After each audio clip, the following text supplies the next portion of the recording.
Senator from Texas. Mr. President, I'd ask unanimous consent that the quorum call be dispensed with. Without objection. Mr. President, about 1 year ago today, Congress was in the midst of a debate about the most effective way to respond to COVID-19. On a call with his colleagues, the House Majority Whip, Mr. Clyburn, reportedly laid out his vision about how his caucus in the House should proceed. He said, it's reported, this is a tremendous opportunity to restructure things to fit our vision, close quote. For American families, this pandemic has been an unmistakable tragedy, one characterized by lost lives, lost livelihoods, but apparently for some it's viewed as a tremendous opportunity. The partisan $1.9 trillion bill that was signed into law last week is proof that apparently Democrats in Congress and in the White House agree. After all, this legislation includes a long list of non-COVID related priorities, again, completely unrelated to the crisis at hand. Blank checks for mismanaged union pension funds, funding for climate justice, backdoor money for Planned Parenthood, and an exclusive paid leave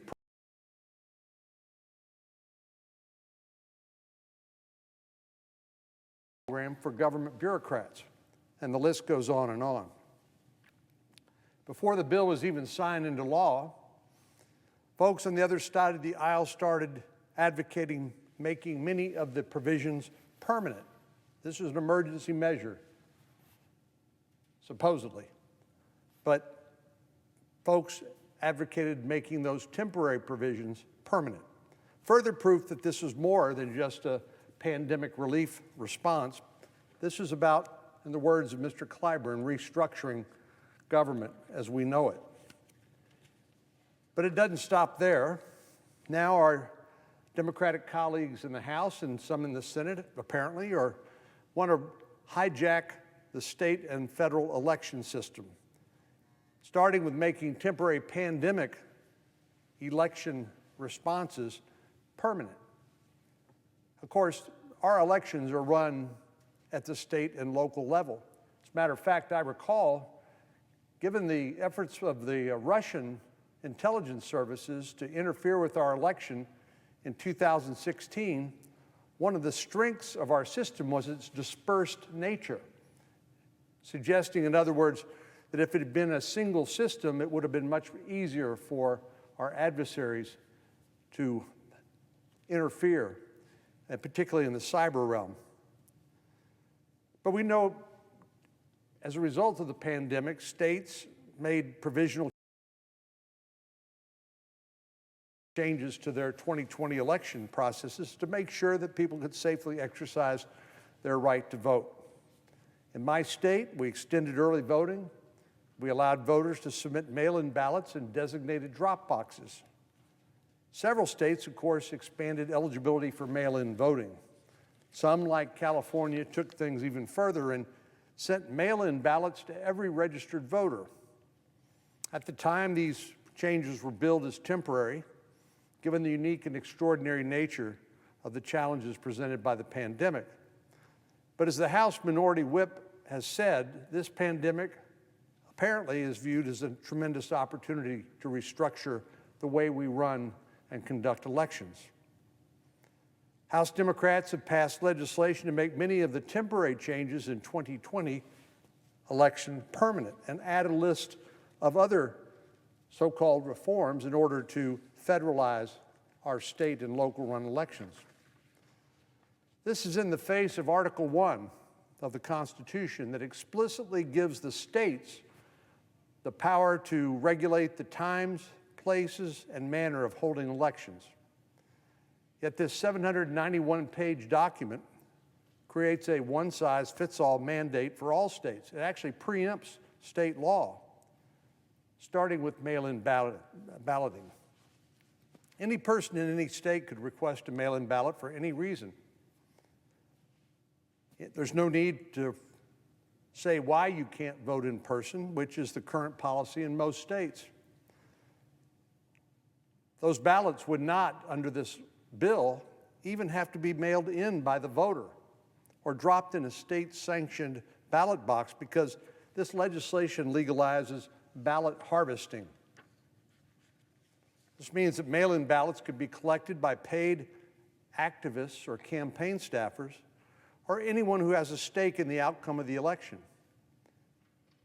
And it goes so far to specify that states may not put any limit on how many voted and sealed absentee ballots any designated person can return.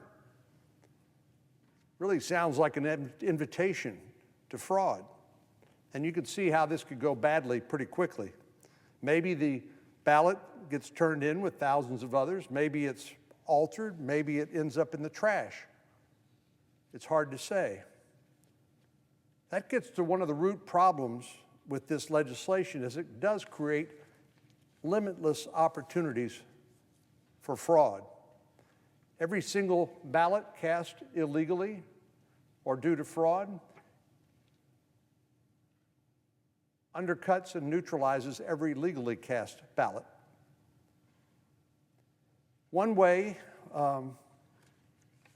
this bill removes some of the most basic requirements of most states' ballot integrity safeguards against election frauds is by removing any requirement of identification. This was, we should recall, one of the main recommendations of the bipartisan 2005 Commission on Federal Election Reform, co-chaired by former President Jimmy Carter and former Secretary of State James Baker III.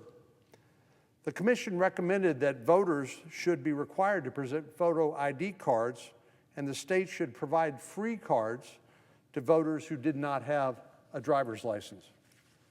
In order to vote in person, most states require voters to produce some valid form of identification. I know mine does. In Texas, there are three options, actually several options: a driver's license, a passport, a military ID, citizenship certificate, and other forms of government-issued ID. If for some reason you can't obtain one of these forms of ID, there's still a process in place to allow a person to vote by presenting other documents, making sure that they identify the person casting the ballot. Matching the name of an eligible voter with the name on a valid form of ID is a common sense safeguard against fraud, but one which this legislation seeks to eliminate. If you go to a convenience store, want to buy a six-pack of beer, or if you want to buy cigarettes, or you want to get on an airplane, you have to present an ID card. But this bill eliminates that requirement when it comes to the most sacred duty and privilege that we have as citizens, and that is to vote. This legislation stops states from requiring voters to provide proof of identification. Just sign a piece of paper saying you are who you are, and no one can ask any questions. On top of that, this bill would require the states to automatically register anyone in their databases for everything from DMV to public assistance programs.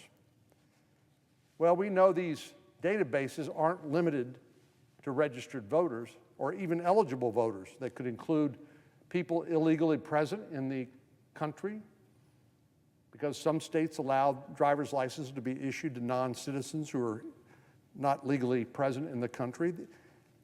These databases include other non-citizens and others not eligible to vote.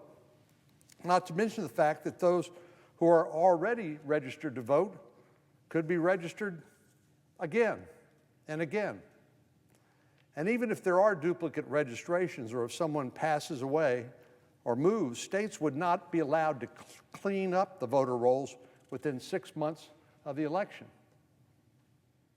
Just when you think things can't get any crazier, they do. Our Democratic colleagues are proposing that the taxpayers fund their elections. A lot of companies have a match program for charitable giving. If an employee donates to a charity of their choice, then the company will match that donation dollar for dollar. The same principle applies, except instead of a charity getting the money, under this proposed legislation, it's now a political candidate. Instead of a company footing the bill, it's the taxpayers. And instead of an exact match, it's up to $6 for every $1 donated.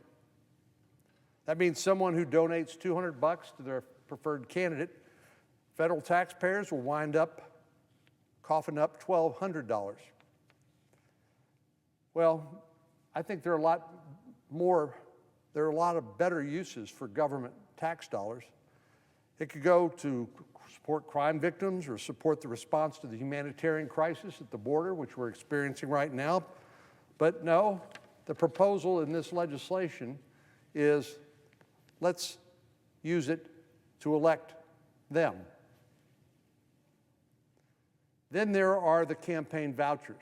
This bill creates a new program that provides eligible voters with a $25 voucher to donate to the campaign of their choosing. Again, more government, taxpayer-funded election activities. And I could go on and on. This legislation also alters the fundamental structure of the Federal Election Commission to remove any need for bipartisanship or consensus building. It undermines trust and accountability in elections.